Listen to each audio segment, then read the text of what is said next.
Kap, anong oras ka ba naglalaro para masabayan kita? Abangan nyo ulit sa dulo ng video na to dahil doon natin yan pag-uusapan. At para naman sa mga bago lang sa page, ang ginagawa po nating content tuwing 9 PM ay 1 game per day, solo rank game. At ang goal natin sa content natin na to ay mag 100 win streak.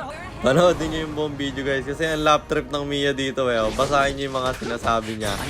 Mia at Silong nag-trash talkan eh. No? Tinanong pa kung di daw ba nag-aaral eh. Siya naman yung mali. Hi guys, nandito na tayo sa 276 day ng 1 game per day. And ang standing natin bago yung game na to ay 238, 37, 238 wins and 37 losses. At dito sa game na to, peaking pa lang ay nagtitrip na yung Mia. Fake Kapitan Jer daw ba ako? May question mark pa yung sinasabi niya dyan. Sabay auto lock ng Mia at Silong na naka-inspire. Power lineup yan guys. Dalawang solid side lanes. Pero ayun nga, hindi na kinuha ng kalaban dito yung Sun at Roamer yung last pick ng kalaban. Kung naaalala nyo, yung first game natin sa Mythic na natalo yung Leo mode ko, last pick Roam yung kalaban. At napag-desisyonan ko na pag Roamer yung last pick ng kalaban, ako ay magsa-Sun. Kasi kung magle-Leo ko guys, maraming Roamer na pang-counter sa Leo, pero sa Sun, wala masyado. So ayun, nandito na tayo sa pang 276 na araw ng isang game kada araw. Digmaan na! Ang rotation na ginawa ko dito ay red first kasi parang Harley yung ikot nyo sa Sun. Kung malambot yung XP lane nila dapat dun kayo papunta. Pero yung mga kalaban dito ayaw kumalma. Beleric at jungler nila i-invade na. Sa mga ganitong sitwasyon, hero ang inyong puntiryahin. At nakuha ko pa yung blue buff, patay pa nga yung dalawa nila doon. Tapos diretso dito sa top lane at Sylvana na naka-vengeance. Kakatingin ko lang ng spell niya kaya hindi ko pinilit at nung pawala na yung vengeance, tsaka ako pinasok at binalikan. Killing spree na tayo. Wala pang 2 minuto. Sabay diretso dito sa turtle. Napa-ulti yung Yin. Kaya binurse ko na to. Yin pala yung jungler nila dito guys. Hindi nyo mapapansin. At napatay niya yung Lunox doon. Kaya hahabulin ko na rin at mabibigyan siya. Kaya wala silang retry holder dito sa turtle at i-burst ko na to. Tutulungan pa nga tayo ng Zilong pero hindi papayag yung mga kalaban na makuha natin to ng libre lang. Beleric umaabang, makukuha ko yung turtle at makaka-out pa nga. Tapos sabi dito ng Mia, fake daw ako. Walang question mark yung sinabi niya dyan guys, tandaan nyo. Tapos may tawa pa. Tapos dito, sumapi yung Angela kaya wala akong nagawa kundi pumalag na lang. Yan yung ayaw ko sa mga Angela user na sapi ng sapi. Tingnan nyo, imbis na nagpa-farm ako doon, humabol ako dito kasi baka masayang yung sapi niya. At wala akong napatay doon. Nag-up lang ako kasi tumagal yung pagpa-farm ko. Tapos sabi dito ng Sylvana, i-content ko daw. Matik guys, kino-content ko yan. Kapag nakalaban nyo ako na itong main ng gamit ko, abangan nyo na ng 9 PM sa araw na yon. At dito sumapi na naman, kaya wala na naman ako nagawa. Pero dito iba ang kakalabasan kasi bagsak sa amin yung Beleric nila. Tapos napa-ulti pa yung Yin dito. Naiiwan pala yung Angela guys kapag nag-SS yung Yin, no?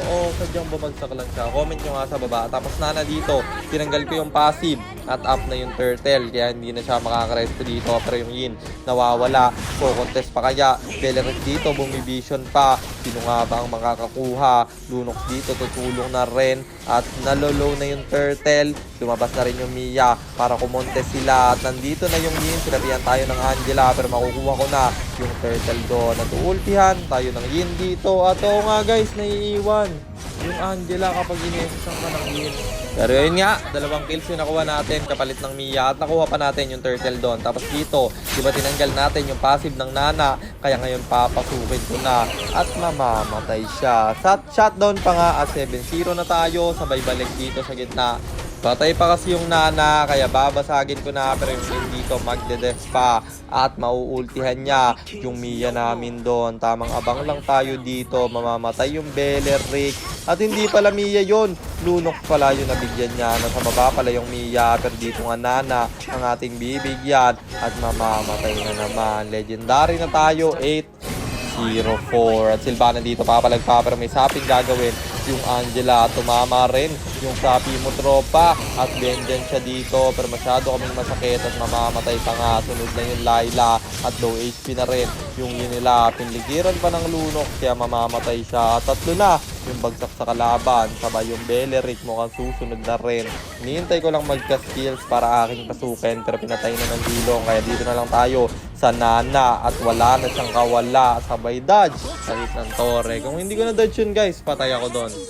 Tapos diretso dito sa Turtle na ating i-burst kasi kakabuhay lang ng jungle nila. Buti tinulungan din tayo ng Zilong kaya hindi na siya umabot at yung third Turtle ay libre ulit nating makukuha. Tapos dito sa gitna, Sylvana na naman ang ating namataan kaya siya ay mabibigyan. Diretso dito sa Torre sa gitna para pasukin sila sa loob kasi may sapi yung Angela pero makunat pa sila. Mukhang may Aegis siya. At pagkawala yung Aegis ng Layla, pinasok ko na. 11-0-10 na tayo. Tapos diretso dito sa Torre sana sa baba pero inultihan tayo ng Yin at level 13. Nako dito level 9 ka lang.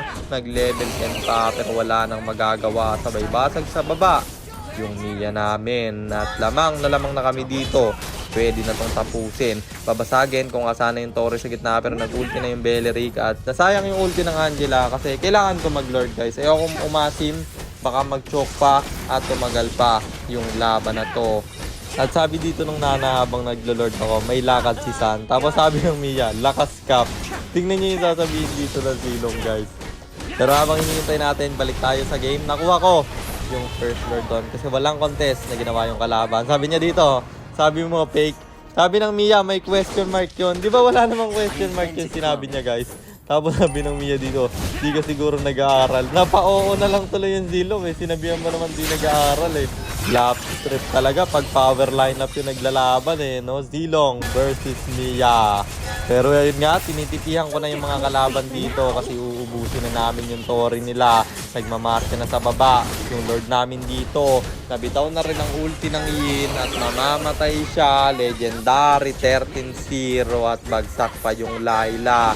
Tatlo na lang sila dito. Kami ay 5 pa. Kung mapapatay pa yung Nana sa loob ng base pero tinower lang ko na. Wala akong ultimate dito. Buti sumapi yung Angela. At tapos ang laban kaya panalo ulit tayo at ang standing na natin ay 239-37. 239 wins and 37 losses. At Mythic, 8 stars na tayo, 4 wins sa placement. At sagutin na natin yung tanong ni Idol. Alam ko guys, nasagot ko na to sa dati kong video pero sa mga bago sa page, sasagutin ko ulit.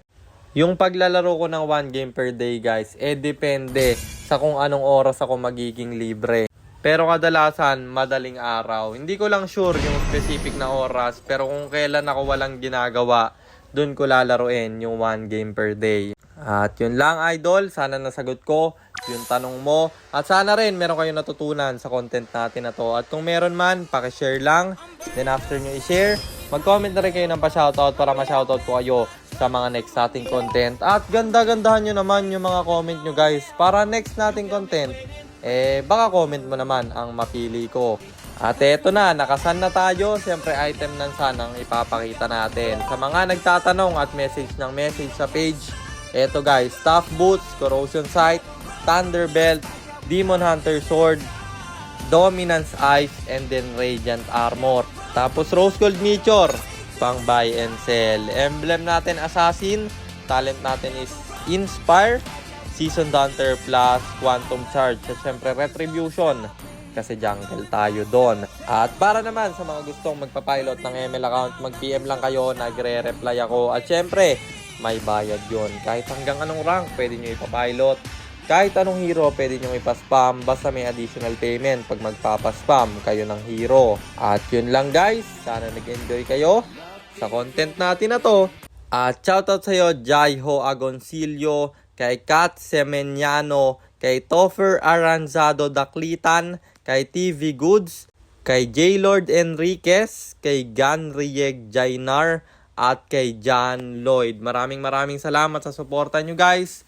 Ingat kayo. God bless. Paalam!